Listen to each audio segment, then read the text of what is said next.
Thank you very much, Madam Chairperson. Your Excellencies, and may I start, Chairperson of the African Union, President of Angola, Your Excellency, Prime Minister of the Federal Democratic Republic of Ethiopia, and our host, Dr. Abiy Ahmed,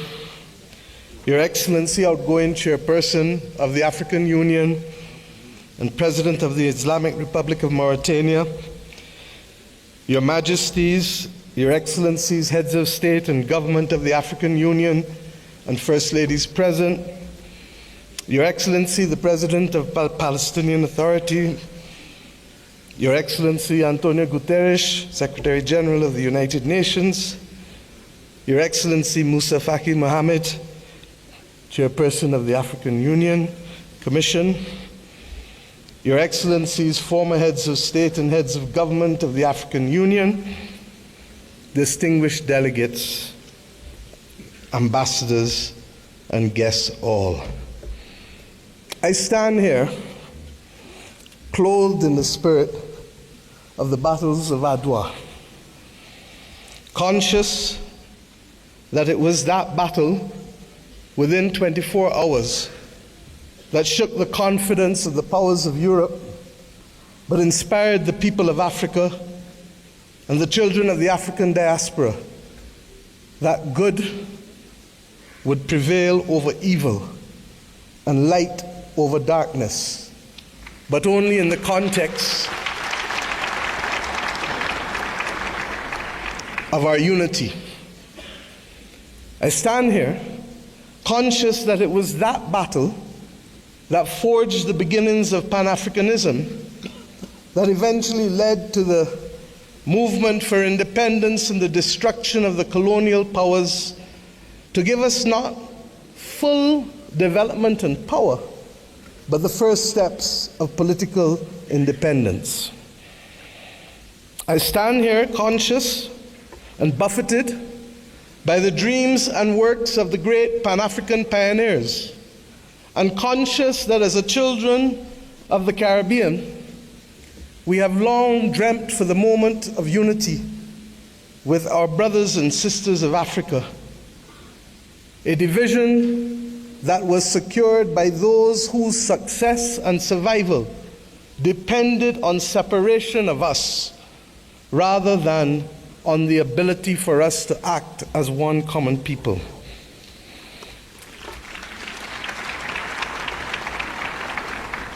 Our relationship, you can say, was embryonic, but regrettably, as long as it has been and as related as we have been, it has been sporadic. And it is up to us as the children of independent states to determine whether the history of separation shall be our future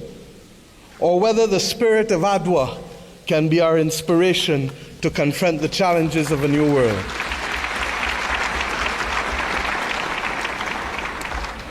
Yes, I stand here as a daughter of Africa. I stand here equally as a proud Prime Minister of Barbados, a country which is the first landmass that you reach after you leave this great continent of Africa, a country which became a hub for the wrong reasons. But today I come to Ethiopia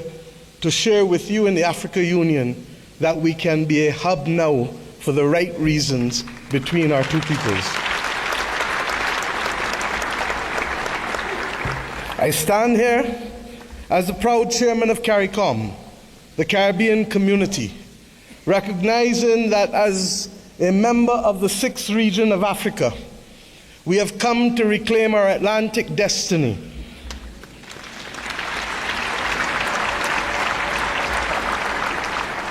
We have come to ensure that the very futures of our people are different and will not once again be determined by a middleman who will ensure that the Middle Passage is one that sees our people at the bottom of the ocean's floor of the Atlantic or in the fields of the plantations of the Caribbean,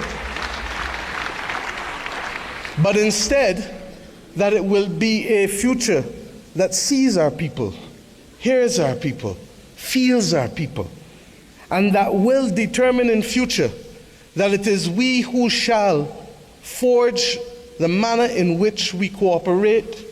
integrate, and invest, rather than simply being victims of a past history. I stand here equally as the chair of the V20, 70 countries across the world that are climate vulnerable, 40% of whom come from this great continent of Africa, recognizing that it is only through unity that we can confront the existential crisis of our generation, that of the climate crisis. The Secretary General of the United Nations has already laid out, ably so, many of the iniquities that we continue to face in spite of political independence. It was His Majesty Haile Selassie who popularized and told us that there shall be no first-class or second-class citizens, words popularized by Bob Marley, learned by all of our people without appropriately recognizing the context in which he spoke and the mission which must be ours for generations until it is achieved.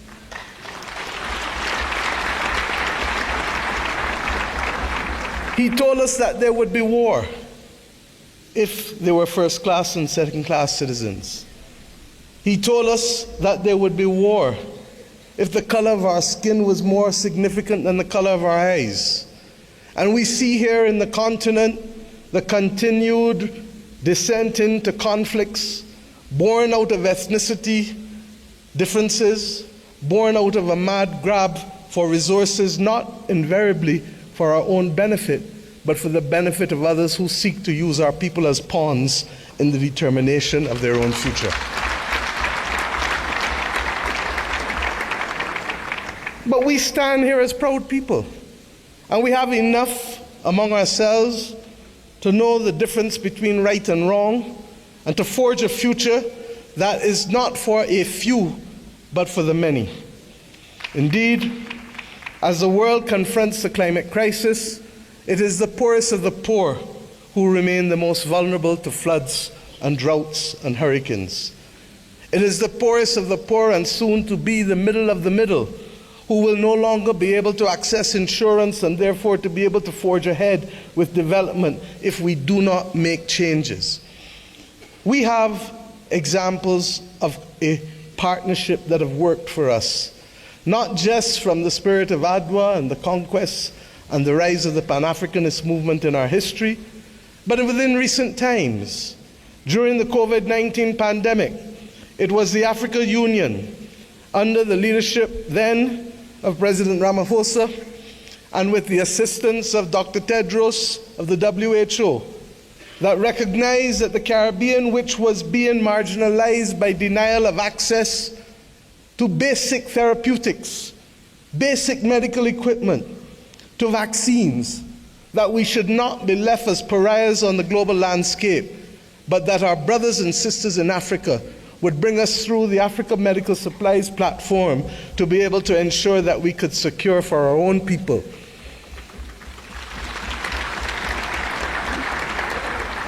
It was with the solidarity of many of you in the African Union that the Bridgetown Initiative has been able to take root and to make a case for a more modern and a fairer system that allows us to be able to access finance and to be able to put in place measures that allow us to be able to pause our repayment of debt during the period of necessity for rebuilding after horrific climatic events. We have seen how partnership helps us. We do not need any more evidence. What is required of us is to lead the way to peace, to prosperity, and to justice. And the reparations which we call for the international community to be able to recognize, first and foremost, with that which we ask from each of our children. Say sorry. Say sorry, and mean it.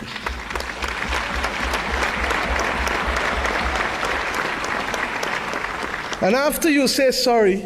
recognize that the future of the world is not possible without the stability of Africa and its diaspora. For as long as hypocrisy and double standards remain, it will be impossible to secure stability and peace in any nation across the earth. The reparations that we call for, beyond sorry, must be for fair access and development and compensation, because we each started the journey of independence with a chronic deficit. A deficit of resources, a deficit of fairness, a deficit of opportunity. And it is up to us, many of us in the second and third generation of independence, to be able to frame out fairly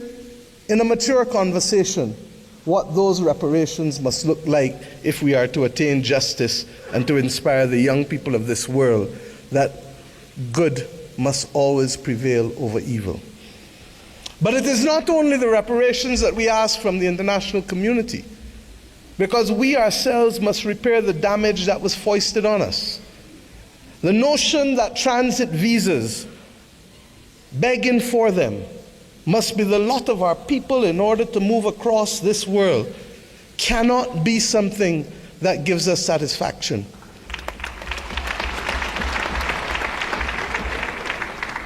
To go east and to go west, we are first forced to go north. It is not right. And it is not beyond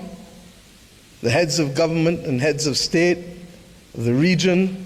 of the Caribbean community, and of the continent of Africa to determine that we must stop talking about, but simply do what is necessary to build the air bridges and sea bridges to guarantee that we control our destiny. I ask us to reflect on this because it is this simple act, apart from our music and our culture and our food, that will guarantee that it is not simply heads of government and heads of state that will meet in Accra or Bridgetown, but it is ordinary people who will be able to trade and to move from the closest point of Dakar to the closest point of Bridgetown,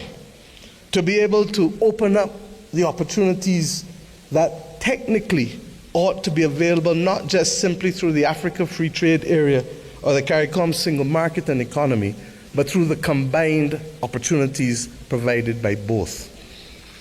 I ask us equally to recognize that in an era where AI is threatening to redefine what humanity can do and even if we can survive, that it is not ours to be the victims once again of technology as we were with gunpowder, but it is for us to help shape the future of the world, because more often than not it is Africa and its people who have brought the humanizing forces to bear on civilization. And if we are to be the cradle of civilization, then we are to be the protectors of people and planet, of humanity, as we go forward. And some watching on may say, how? And I say, how not? How not does a continent that has 40% of the world's minerals not be in charge of helping to secure the destiny and stability of the planet? How not does the numbers of our two communities, who constitute a third of the world's states, not act in singular purpose to forge the kind of world that we want and to be able to ensure that the institutions that deny access to us, to hear our voices as reflective of the continent and of the small island developing states of the world? How do we not secure that admission, which is not only just, but a moral imperative if the world is to have stability in this 21st century? My friends, I ask you, how do we not secure this victory when 1 in every 5 and possibly 1 in every 4 persons on the planet will come from this continent and its diaspora? Those who lead today have a moral imperative, not just to our citizens in our own countries, but above all else, to unity. The spirit of Adwa demands of us that we recognize that even in the face of the greatest technology being foisted upon us, that we can rise and win if we act in unity. This has been a message not given by our generation alone, but by previous generations of African and Caribbean leaders. But we ask ourselves, why does it elude us? And the answer comes not from outside, but only from within. When I speak of the USA with affection, I do not only want to speak of that which is known in the Americas. I want to speak about that which ought to have been possible if the 1884 Berlin talks did not take place. The possibility of the United States of Africa, which is as diverse as India, which is as diverse as China in terms of ethnicity and language and religion, but which is entirely possible if we see not ourselves first,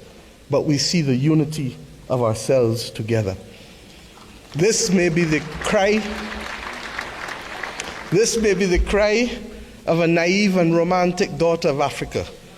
But if that is the case, I prefer to die being a naive and romantic daughter of Africa than one who is cynical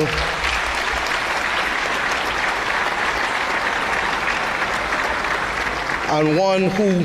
is daunted by the actions and power of others.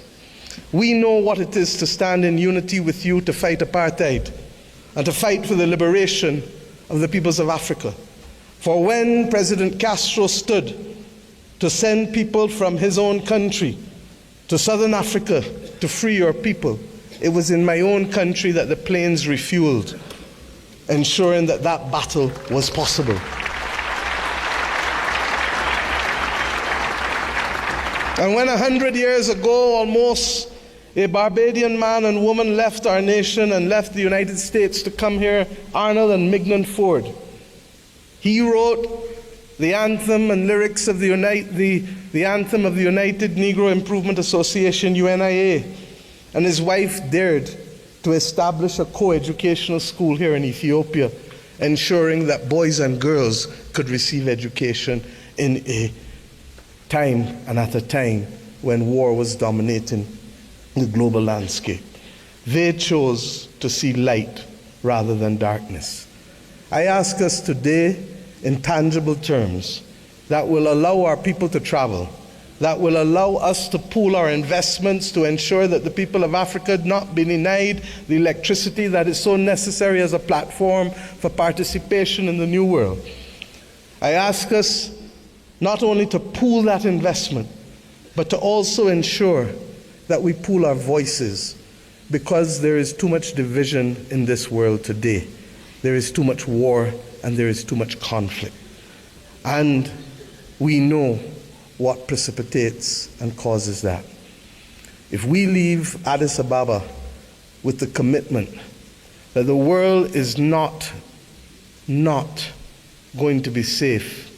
without a prosperous and stable Africa, then we understand what is the moral imperatives we must undertake in each of our countries to secure that unity of purpose and to secure ultimately the saving of the people and planet. I ask you today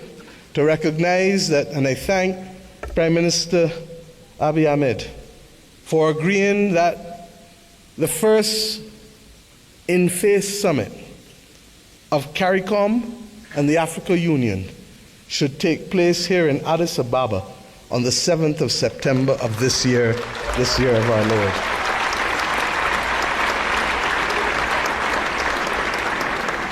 By that simple act, we build on the inaugural summit which took place virtually in 2021. But more importantly, we seek to regularize and to establish as a permanent point of interaction the unity of which I speak and call for. And I ask you as I leave this podium to recognize that we too in the Caribbean want to see you. Indeed, in my own country in Barbados, we will celebrate the Caribbean Festival of Arts, the 15th CariFesta, from August 22nd to August 31st. And we do so not only asking for those from Cuba and Bahamas in the north, to Venezuela, to Suriname and Guyana in the south, to Belize in the west and the Eastern Caribbean to come together to express our commitment to each other creatively through food and fashion and music and dance and art and sculpture, and talk talk of philosophy, talk of religion, talk of who we are, talk of the future. I ask us to recognize that we celebrate this year our resilience, and that we do so not only asking the people of the Caribbean to come, but the people from whom we came here in Africa, in India, in China, and the continent to which we went, in particular, in Central America and Latin America. This is our moment to show the world that we were not simply apostrophes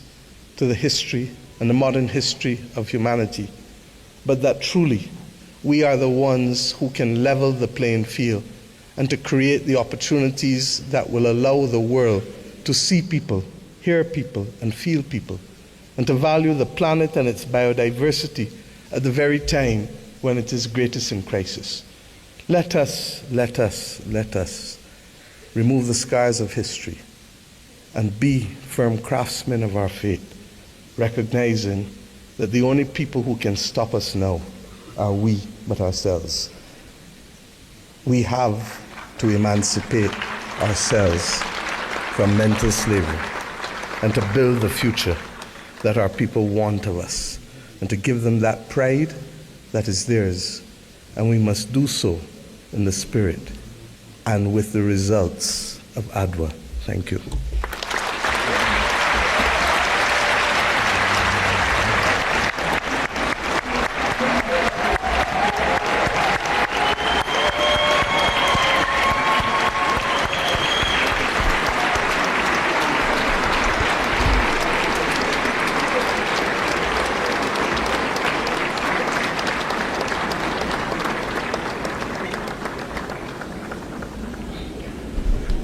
Thank you, Your Excellency,